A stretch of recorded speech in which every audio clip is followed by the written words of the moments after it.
like to call the meeting to order. Would everyone please stand and join us for the flag salute? Salute. Pledge. I pledge allegiance to the flag of the United States of America and to the republic for which it stands, one nation, under God, indivisible, with liberty and justice for all.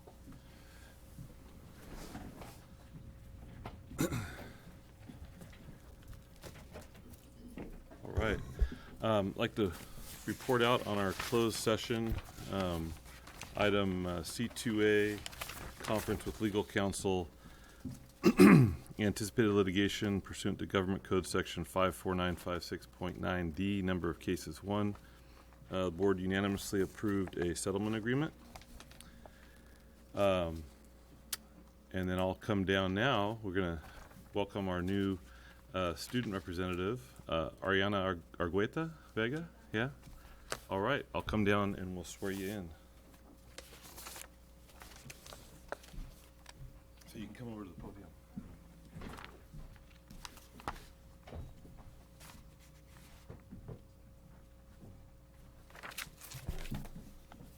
Okay.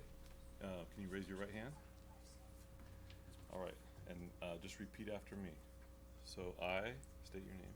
I, Ariana Argueta, Do solemnly swear do solemnly swear that I will support and defend the Constitution of the United States that I will support and defend the Constitution of the United States and the Constitution of the State of California and the Constitution of the State of California against all enemies, foreign and domestic, against all enemies, foreign and domestic, that I will bear true faith and allegiance that I will bear truth, faith, and allegiance to the Constitution of the United States to the Constitution of the United States and the Constitution of the State of California, and the Constitution and the State of California, that I take this obligation freely that I take this obligation freely without any mental reservation without any mental reservation or purpose of evasion, or purpose of evasion, and that I will well and faithfully discharge the duties upon which I'm about to enter.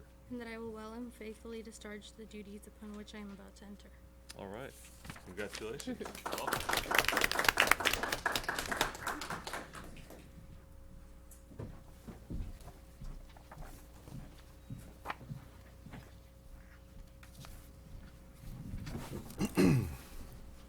Okay, so we'll move right along, and with item C4, the approval of the minutes. I move to approve the minutes. A second. Monica? Oh. She has one. Yes, I just want to let the board know that I made 2 amendments to the minutes. I went back on the video, and I changed a word on page 6, paragraph 7, I believe, and then I added another word in another one of the public comments. This is all in public comments, Okay. and I can give you a copy of that if you need it. Okay, thank you. All right, all those in So- favor? Oop, Can I see a copy of that? It's in the, it's right here. Let me see. It's in your agenda. Can I? It was one of the speakers. Yeah, I got it. Okay, I got that. Page 6. So one is right here. This is one of the words. And the other one is, let me find it right here. That's the other one.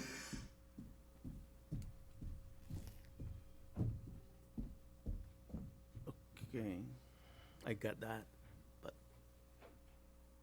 But what are the changes, the amendments? That's it. That She is a just change. changed that word She changed that word from the,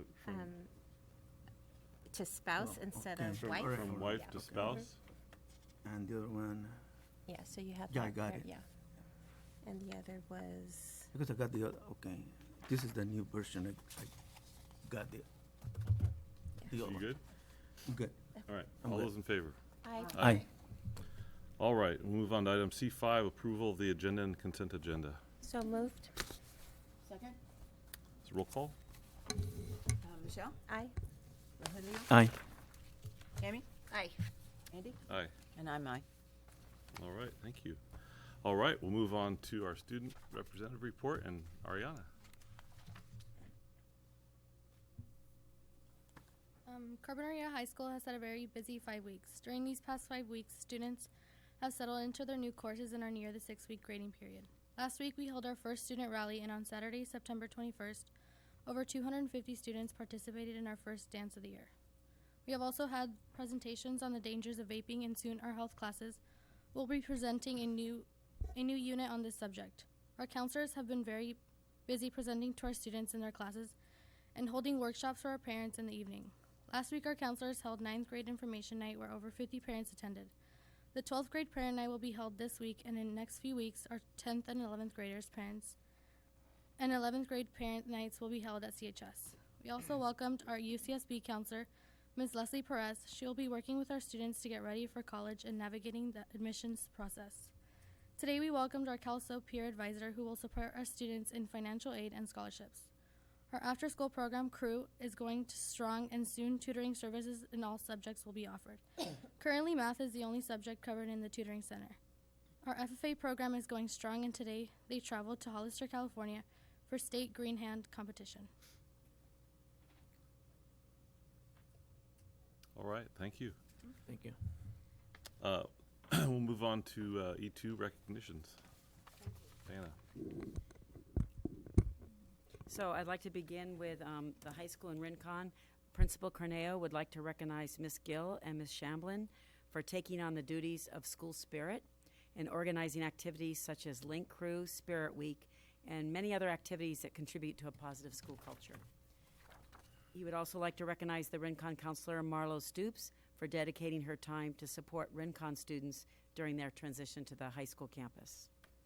At CMS, Principal O'Shea would like to recognize Allie Taylor for her enthusiasm as the ASB sponsor this year. And then on behalf of Catalino and Family School, Principal Pursoon would like to recognize the 5th grade team, Luis Quintero, Christina Garcia, Laura Lee Collins, Elisa Mathis, and Shanna Hargett for leading the Catalina Island Marine Institute 3-day trip with the 5th graders on September 9th through the 11th. Along with parent chaperones, this team led a successful journey to engage students in cooperation, collaboration, marine and environmental science and exploration. The team spent a lot of time planning and preparing and led students day and night. And the students were thrilled. They all came back tired, but happy. And then on behalf of Aliso and Summerlin, Principal Fox would like to recognize the outstanding work of all the teachers at both sites. They have put so much time, effort, and personal resources into making their classrooms warm and welcoming to our students. Their time and hard work provides a learning environment that encourages students to be engaged, creative, critical thinkers, communicators, and problem solvers. We appreciate their dedication to our students. All right, thank you. We'll move on to your report. So I'd like to continue with the appreciation. I'd like to recognize Transportation Supervisor Michael Littlejohn and the bus drivers for safely transporting our students during daily routes as well as during the field and athletic trips. Next item is our elementary arts education program. We are so grateful to the Carpinteria Education Foundation for raising more than $60,000 to fund this year's arts education program in the 4 elementary schools. The Santa Barbara County Office Children's Creative Project provides the artists for weekly lessons in dance and visual arts for the primary grades and theater and vocal music in the upper grades. These lessons are designed to cultivate students' appreciation and understanding of the arts in ways that are enjoyable and support students' academic and personal growth. Another item is our District Parent Advisory Committee.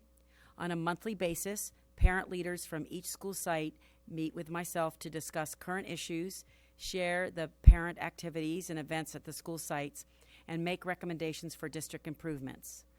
Parent groups and school site councils meet monthly at their respective school sites to discuss site programs, issues, and school site improvements. In regards to school safety, this Friday, September 27th, both Maureen and I will be attending the Crisis Go app information meeting with Santa Barbara Unified School District, and their safety coordinator is Kelly Moore. Crisis Go is an emergency notification system. When placed as an app on an electronic device, allows employees to send alerts to the entire campus while at the same time notifying emergency services. It is a safety and incident management platform that aligns communication across schools and multiple agencies, and it will be an improvement over what we use currently. We currently use the Parent Square system for text notification, but it doesn't involve all our emergency agencies. So we're interested in this app that Santa Barbara Unified is going to be using. And the last update is with regards to Measure U. The Measure U team in Catalino are planning for the next phase of construction. So teachers are packing and moving out Friday, October 4th, and will move into their temporary classrooms. Construction is scheduled to begin October 11th on Wing 1, and those classrooms are classrooms 26, 27, 28, and 29. Upon completion, there'll be 4 regular classrooms and 2 small classrooms for group instruction. Following that construction process, Phase 3 will begin in early next year in February, and students in those classrooms will be housed in interim classrooms. We're also planning for the summer 2020 modernization projects at Aliso and the high school, and similar to summer of 2019, next summer we'll also be very busy in our construction projects. I do want to notify everyone, and this will be sent out in Parent Square as well as to the CVN, that the pickup and drop-off bus loop in Catalino will be cordoned off for construction, and we will have a temporary pickup and drop-off area actually on El Caro Lane. We've been working with the city for a temporary permit to allow that to occur. So we'll need everyone's cooperation.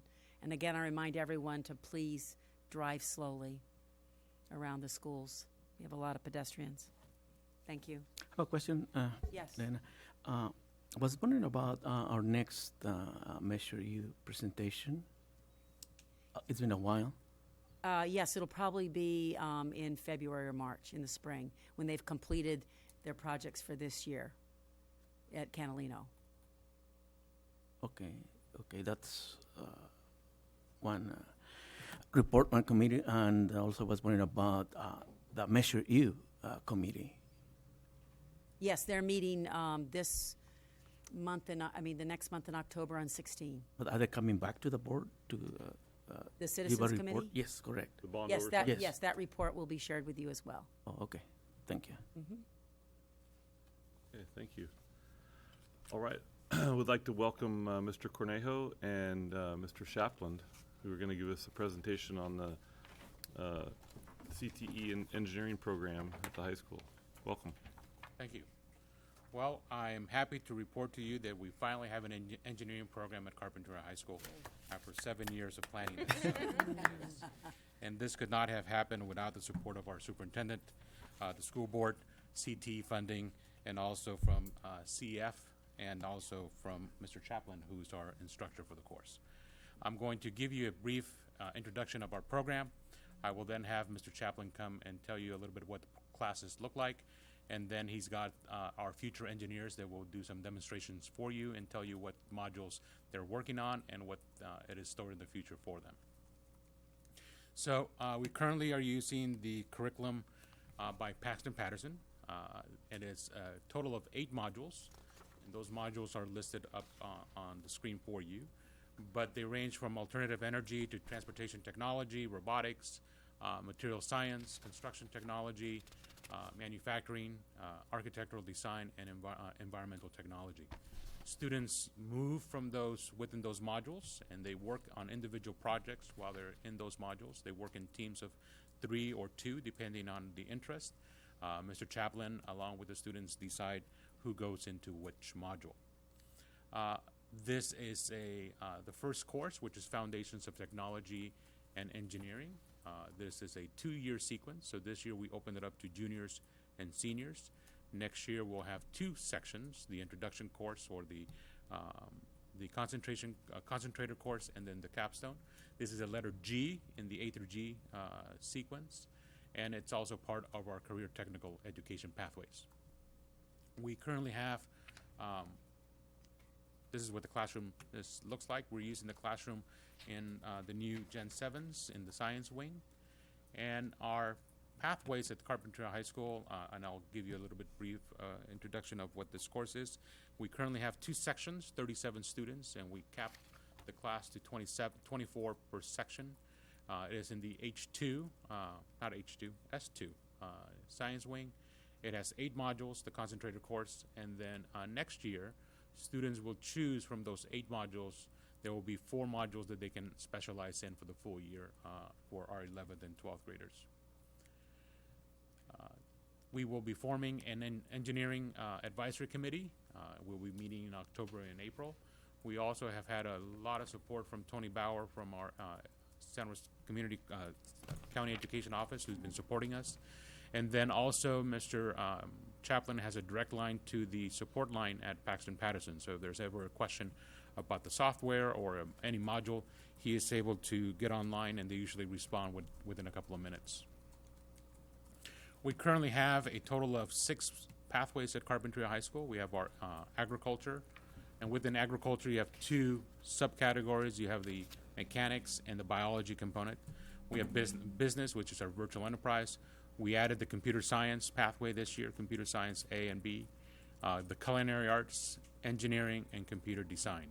In order for it to be a pathway, you must have 2 courses, a concentrator and a capstone. It is supposed to be a 2-year sequence, and that's what we currently have in all of these 6 pathways at the Carpinteria High School. And these are courses that many years would refer to as vocational ed, but these are now called CTE, and these are the classes that are engaging, hands-on, the ones that actually get the students more enthusiastic because they're learning with their hands, they're learning with problem solvings, they're trying to figure out how to deal with day-to-day scenarios that they would face either at work, or if they choose to go out into the industry. Sometimes it's better to figure out whether this is something you want to do now rather than actually spending the money and the time to go to college and then deciding engineering or culinary or business is not for me. So that's the great thing about our pathways, that it's an opportunity for students to explore these industry sectors early on before they get into the college levels. And right now I will introduce Mr. Chaplin, who will then introduce our future engineers for you.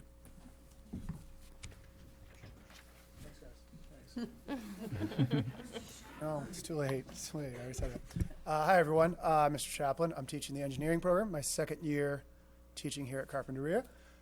There I am on the screen, and that's going to be unnerving for me, so I'll just stay focused over here. Mr. Concejo kind of covered a lot of this. The day-to-day of it is students working on specific projects. It doesn't look like, the classroom itself doesn't look in a lot of ways what you'd consider a traditional classroom with, direct instruction for 35 minutes, guided practice, and then a little bit of independent practice. It very much is, all right, get to work, everybody, on what you were working on yesterday. It's very contiguous from day to day. They know where they are in the pathway, in the program, and it is all online as well. That their actual kind of sequencing is online. So they know when they finish this, what they go to next, and they go on to the next one after that. And my job as the teacher, and what I did at the training in Sanford, North Carolina this year, was I went through the modules quickly. And my job is to float around the room and to, make sure we're staying on task, first and foremost, because we're students. And secondly, to make sure everything is working the way it should and kind of reinforce some of that learning, because the directions online are very do this, do this, do this. And then the questions are very good about like connecting them to abstract ideas. And it's my job to kind of bridge that procedure to kind of the broader scope of what we're trying to learn in an engineering class. And like Mr. Concejo said, this is a great class for introducing kids to a whole host of subjects that they didn't know existed. I've had kids talk to me about what an electrician does, what a plumber does, what an electrical engineer does versus what an electrician does. We've talked about unions versus contractors and all these other things that you wouldn't normally get, at least in my experience teaching physics and chemistry, where we get a lot more questions about what it means to have a career and how much money you need to make to survive in this world and things like that. So it is very hands-on. It's very, very practical, and it opens up a lot of discussions, and a lot of the questions within the module are designed to make kids think about their future after high school. And that future isn't necessarily just college. It could be, going to trade school. It could be learning a trade in a bunch of different ways, or, starting a business, things like that. So that's basically it. It's been a wonderful success so far. It's been a lot of fun teaching it. I really look forward to, I have it after lunch, and I look forward to my classes every day after lunch because I don't have to lecture at all. I get to talk to small groups of kids because they're usually in groups of 3 to 4, really, 2 to 3 to 4, depending on the class size. And I get to spend a lot of time talking to kids in small groups, which any teacher will tell you that's our favorite part of the job. It's not be quiet, let me all listen to me for 30 minutes. That's what we all dislike. This class takes the part that we love, which is talking to kids, solving specific problems, guiding their thinking, letting them think kind of openly and abstractly about what they're doing, and really doing that on kind of the one-on-one basis. So I have a couple students. I have Svenja, Leonard. I have the Alvarezes. I have Esteban. You guys can just all come up right now. We have various projects here from different modules. Yeah, come on, just put it on the table right there. That's fine. We'll let, and then I've got Ian. Sorry, Mandan, who's got the robot, and we're going to see how well this robot works on carpeting. But go ahead, Svenja, tell them what this is, what module you're in, what you learned, et cetera, et cetera. I'm on the environmental technology module, and this is the groundwater simulator. And you fill it with water, and it has a pump. And we've been using dye to represent the pollution, and it flows through into the aquifer and eventually the creeks, lakes, and oceans. I'm on the material science module, so it goes really in depth into how certain materials are made and how they get used in everyday architecture, household items. Right now I'm working on just creating some molds. These are some plaster molds that my group made. This one's just a control one, so it's just a plaster, and this one has paperclip layers in them, and eventually we'll get to crush them and just see how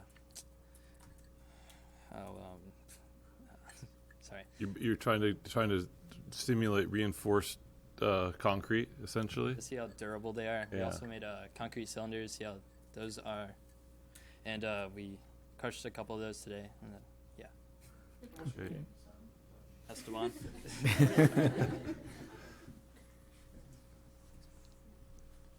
Hi, I'm Shayla Alvarez. I'm Savannah Alvarez.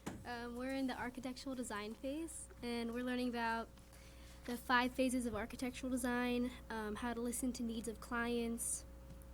We're learning about plans, sections, and elevations, and one of the things we've done so far is we've used clay to build a floor plan of a house, and we also draw a lot.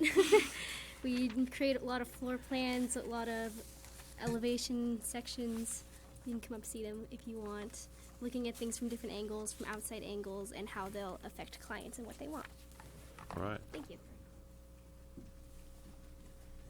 I'm Nathan. I'm in the manufacturing technology pathway, and what we do is we have a 3D printer, and what we just work on is understanding how like assembly lines work, how robotic arms work, and how mass production just works in general for companies. We have a 3D printer, as I said before, and we have a 3D software design on our computers, and we basically just get to make whatever we want. We have like all the material we need. So my first one is just this stupid stick figure. It's pretty bad. Oh, and then the one that we have to make for that the module has us make is a plaque, which is just a rectangle with Carpenter High School on it. And tomorrow we're actually making a jewelry box. So we're gonna print out a box and a lid. So excited for that. Great. Hello, I'm Ian McCurry. Currently I'm in the robotics and automation module. In that module we have 2 robots just like this one that we use a coding program installed on the computers that we have in the classroom to program it and either use a remote control to control it or have it do commands that we input to the robot by itself. We also have other things like hydraulics and pneumonic systems that we can also program. I'm in one of the bigger modules with 4 people, and together we work on solving problems that we are given online from PaxPat, the website that we use, and we program it all ourselves using the programs that we get to code, and then we can put that code into the robot and have it work out things that we want it to do. And right now, in class earlier today, we programmed it and have a program in it right now that we can run on the floor. It might not work the best since this is a different floor than we're used to in the classroom, since it's carpet, so the friction might be different and it might not make the turns exactly as we want it to, but we'll try it out anyways. Great. Right. Let's see it.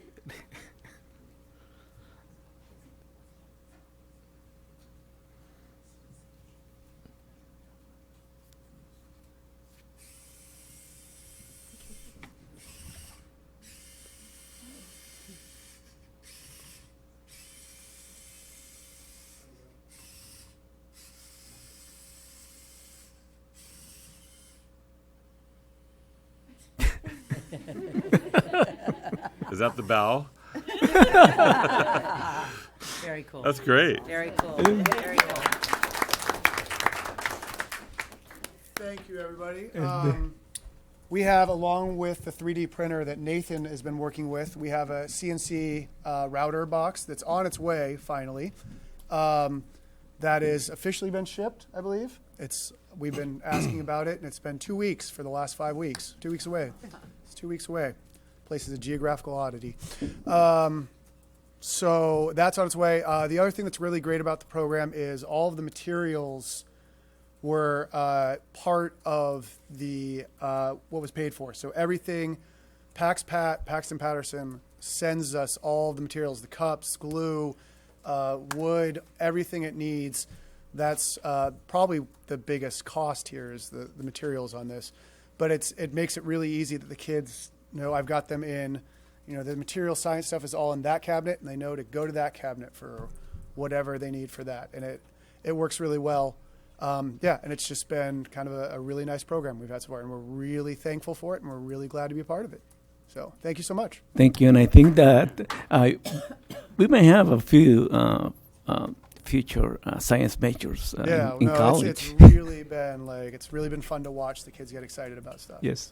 Great. Does module does it allow for like advanced levels of using materials outside the program? The first year is more prescribed than the second year will be, but the end of each module there is kind of a big problem that allows for multiple different paths to solve that problem, and obviously for varying levels of detail. So some students can really get into the math of it and really get into kind of the science of it. So it does allow for that kind of as your final project in each module. Yeah.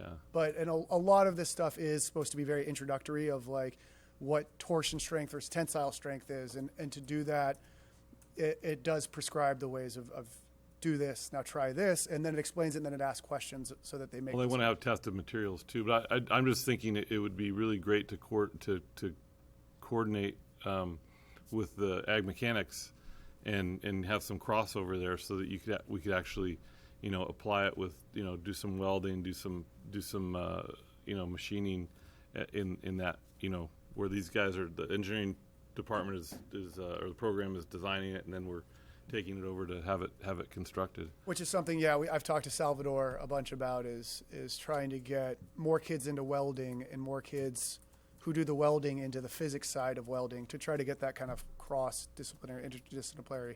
Because a lot of times the kids who do physics aren't necessarily going to get into welding and vice versa. And this engineering class would be a really nice bridge. It would, and some of the best engineers are actually the ones that know how things go together. Yeah, who can do the fab, which I never had the opportunity to learn welding in high school, and it's something I feel like I missed out on. So it is a great opportunity for those two as well. Great. Well, thank you. It's exciting. Yeah, thank you so much. Thank you. Thank you, Patrick.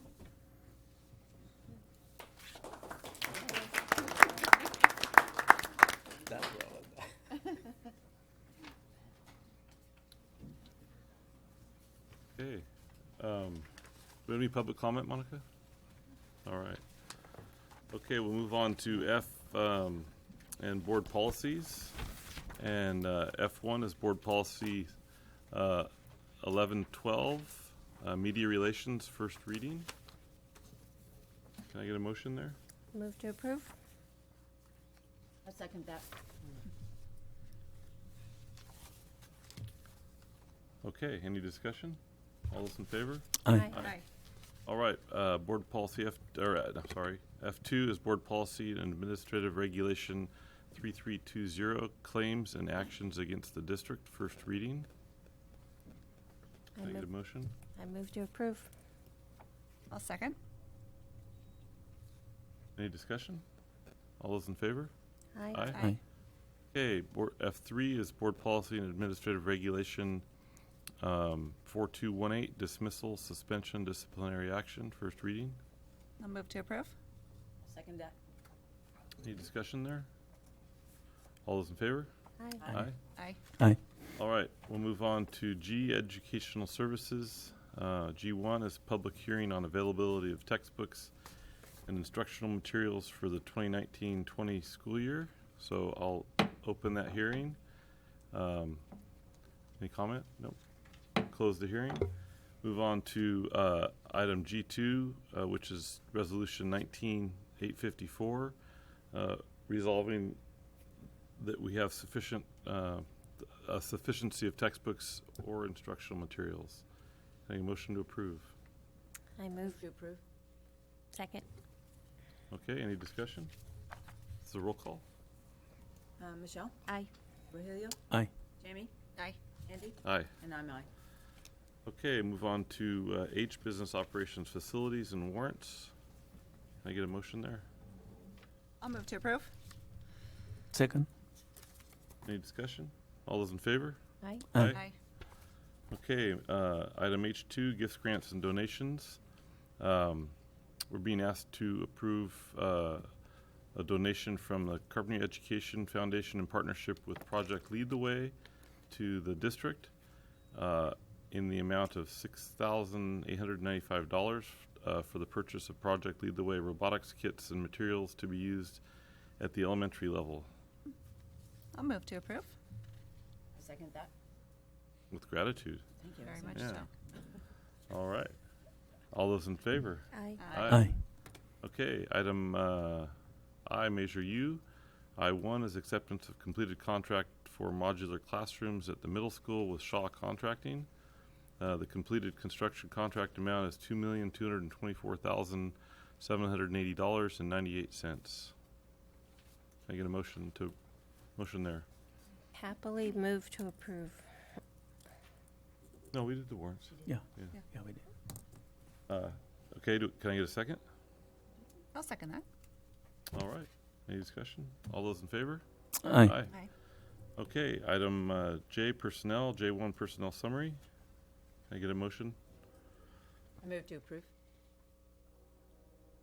I'll Second. Any discussion? All those in favor? Aye. Aye. Aye. All right, K, Board Communication. Michelle? Okay, I just had a couple of things. One is this afternoon I listened into Superintendent of Public Instruction Tony Thurman's Closing the Achievement Gap virtual town hall.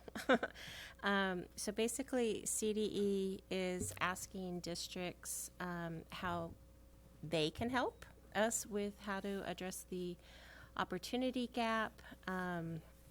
Of course, everybody is asking the question, like, why, despite all our really hard efforts through all these years, does this gap still exist? And there was an acknowledgement that in this era of kind of accountability, that we're hesitant to have, the courageous conversations about is our accountability system really what's best for kids?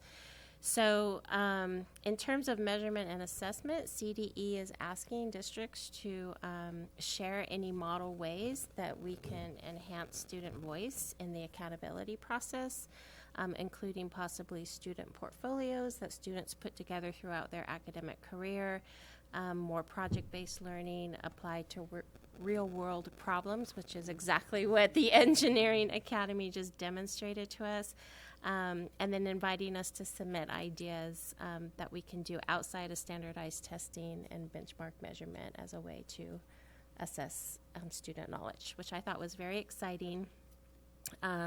I think, again, with this governor and this state superintendent, I think Sacramento's actually kind of listening at this point. First time in a really long time as kind of a professional educator that I feel like they're asking the people who are on the ground. So, you know, our governance team can start to make a list and maybe submit some suggestions to CDE.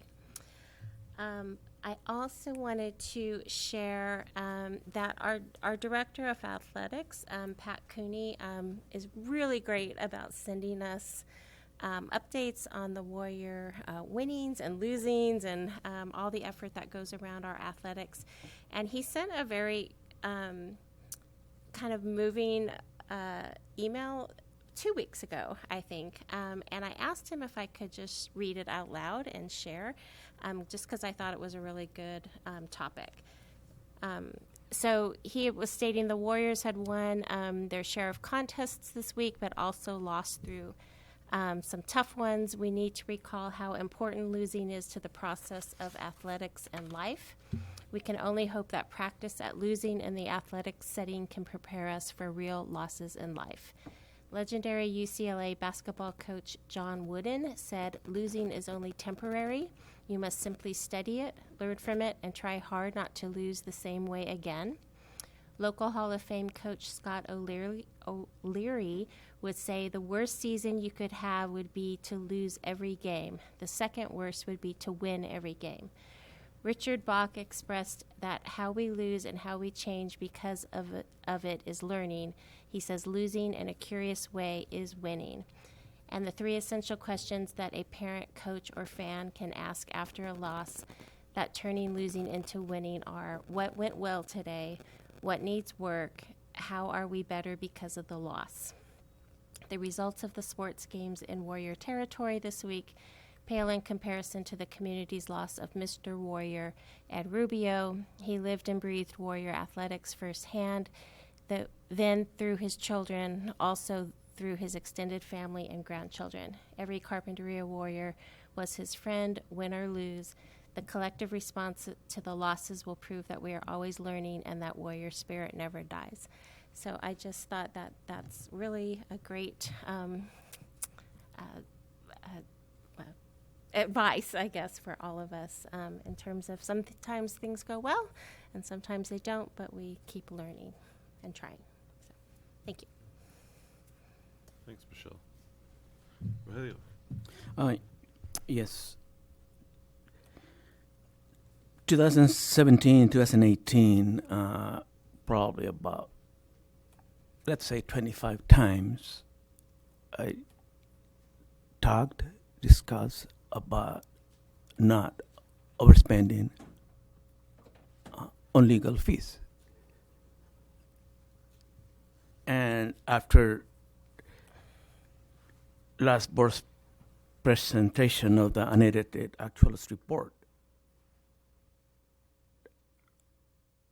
after a couple of years, you have agreed with me. I have been telling you for months, 2017, 2018, not this year. It's time to go back to legal cost.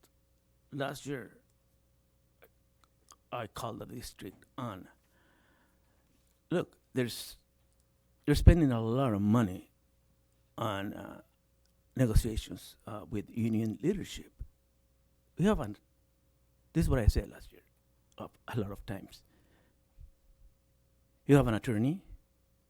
It's public record. You have an attorney. You have a special mediator.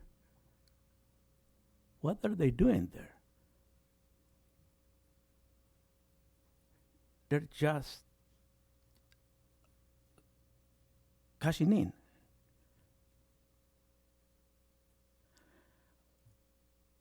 I told you, well, probably let's me make it 200 an hour going low. It's a lot more, but this is what I said on 2018. Let's say 200 per hour. There were 16 days, I would call it, of legal negotiations.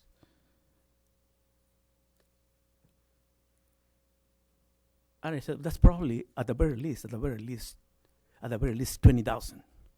That shouldn't be spent that way. They should be spent on you kids out there. No response at all. I mean, I understand that maybe the first message is not heard.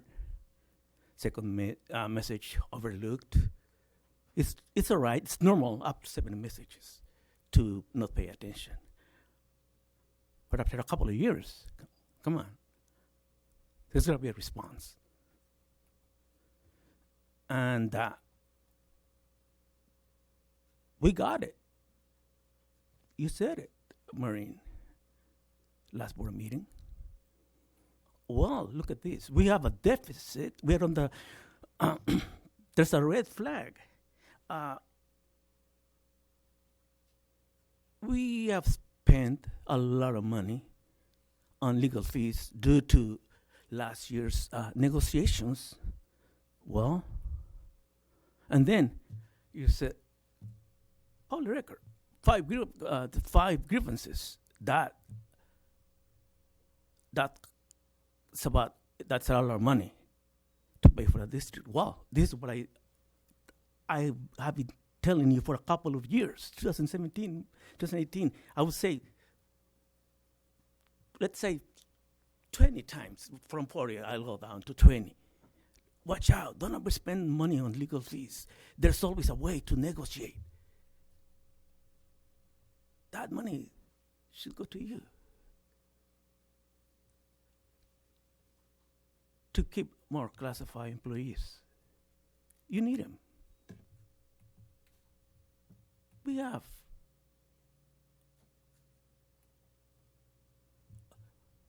our superintendent who could actually could have been at that during all those negotiations, and she wasn't there. Actually, I don't know of any other school district that hires an attorney and a special mediator for negotiations. No. Our district in the past, no. So this is what I'm saying. That is why I'm telling you this. You have to come together with union leadership. Not because I told it since the very beginning. No, you are not going to take control of the school district 100%. Nor union leadership. No, it's impossible. You cannot have everything. You have to give up something on each side. Otherwise, if you think that you're gonna take 100% control, if you want to take 100% control of the district, no. It's a mistake. It's a mistake that was projected during your presentation, Maureen. Huge amount of legal fees. For attorneys, it doesn't matter if the most money the more time that they spend negotiating, the better. Because they don't do it for free. They want. Nothing is free in life. Nothing. And leadership actually didn't tell you to hire an attorney, not a special mediator or consultant. Did they? No. It was your decision. It's self-inflicted injury. And I have called you time and time and time again for a couple of years. And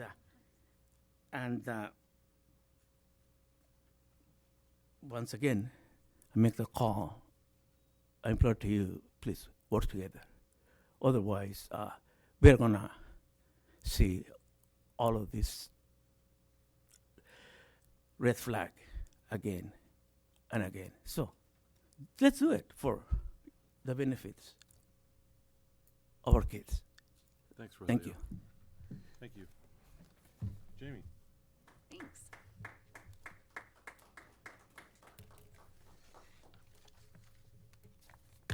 All right. My favorite thing about being on this board is watching the presentations from the principals and the teachers, but when they brought all of you guys here today to come and show us what you're doing in class, that's really important to us, and it's so exciting to see what you guys are learning and doing, and thank you guys so much. You're all so well-spoken, and yeah, it was great, really great to see, and I appreciate all of you coming and taking the time to show us tonight. Thank you. Great. Yeah. Sally. I had the pleasure the other night of attending the Girls Inc. Evening in Bloom, along with more than 250 community members, business people, banks, farmers, who wanted to give back to the community. Primarily, obviously, Girls Inc. Provides services and programs for girls in Carpinteria, but those girls have all gone on to do pretty amazing things through those programs and the scholarships that are given nationally. There was a lot of money raised that evening. People willingly gave their money to support the school district. And it was kind of a ray of sunshine to see this community and what they do for students in Carpinteria Unified School District. Maybe versus the people who are not so happy with some of the things we do. It was a pleasure to attend. I think you're going to all reap the benefits of the money that was raised. And I just want to thank you for being here. You kids were great. Your programs were super. So thank you very much. All right. Well, thank you, everybody. I think that's it for tonight. We don't have anything for the calendar, do we? Oh, yes, we do. We do. Okay. We're thinking about arranging the fall board tours. So Monica will send out some dates that look good, and if you could respond, that'd be great. We'll Great. do it in October. Another one of my favorite things. Yeah. All right. Thank you. All right. Meeting's adjourned. Thanks.